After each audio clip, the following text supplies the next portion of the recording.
ആരാധന നിങ്ങൾ എന്തെങ്കിലും പറ, അപ്പൊ എനിക്ക് എന്തെങ്കിലും പറയാൻ കിട്ടും. അതേ പിടിച്ച് തൂങ്ങാലോ. ഇവൻ ഈ ഏരിയ അതുകൊണ്ട് ജുബയിട്ട് ഇറങ്ങിയേക്ക ഇലക്ഷന് സാധ്യതയുണ്ട് അല്ലേ? നിങ്ങളോട് ആരാ ജുബയിട്ട് ഇലക്ഷൻ നിൽക്കാൻ പറ്റും എന്ന് പറഞ്ഞ? കലാഭവനിലുള്ള മിമിക്രിക്കാരൊക്കെ പണ്ടോട്ടെ ജുബയിടാറ് കാരണം ഇട്ടുകൊടുത്ത്. ഞാൻ ഈ സിനിമയിലില്ല. ആദ്യത്തെ വിശേഷം. പക്ഷേ ഞാൻ ഇവിടെ വേണ്ടവനാണ്. കാരണം നാദർശയ്ക്ക് ഇല്ലെങ്കിൽ ഞാനിവിടെ നിൽക്കില്ല. എന്നെ കൈപിടിച്ച് മിനി സ്ക്രീനിലേക്ക് കൊണ്ടുവരികയും ഒട്ടകത്തിന് ഇടം കൊടുക്കുന്ന പോലെ പിന്നെ ഞാൻ അവിടെ നിന്ന് ഇറങ്ങൂല. സ്റ്റേജിൽ നിന്നാണെങ്കിലും സിനിമയിൽ നിന്നാണെങ്കിലും മിനി സ്ക്രീനിൽ നിന്നാണെങ്കിലും ഞാൻ ഇറങ്ങിയിട്ടില്ല.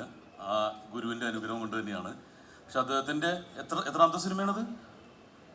ഏഴാമത്തെ സിനിമയാണ്. ഇപ്പോഴും ഒരു ഉളുപ്പില്ല. ഒറ്റ പടത്തിൽ എന്നെ ഉൾപ്പെടുത്തിയിട്ടില്ല. എന്നാലും എന്നെ വിളിക്കും. നേരെ ഷാജിയിലൊരു സീൻ തന്ന് ഞാനും ജാഫർക്കും കൂടി ഉള്ളത്. പക്ഷേ ഇവിടെ ഞാൻ കട്ടാക്കണ്ട, അത് കട്ടാക്കിക്കോളാൻ വേണ്ടട്ടാ. അപ്പോൾ പക്ഷെ ഞാൻ നാദർശിക്ക വിളിക്കുന്നതിൻ്റെ വിളിപ്പുറത്തായിരിക്കും. കാരണം ഈശോ എന്ന് പറഞ്ഞൊരു പടത്തിന് ആവശ്യം വന്നപ്പോഴും ഞാൻ അദ്ദേഹത്തിനോടൊപ്പം ഉണ്ടായിരുന്നു. ജയസൂര്യക്ക് വേണ്ടിയിട്ട് കൂടി അതേ എത്തി.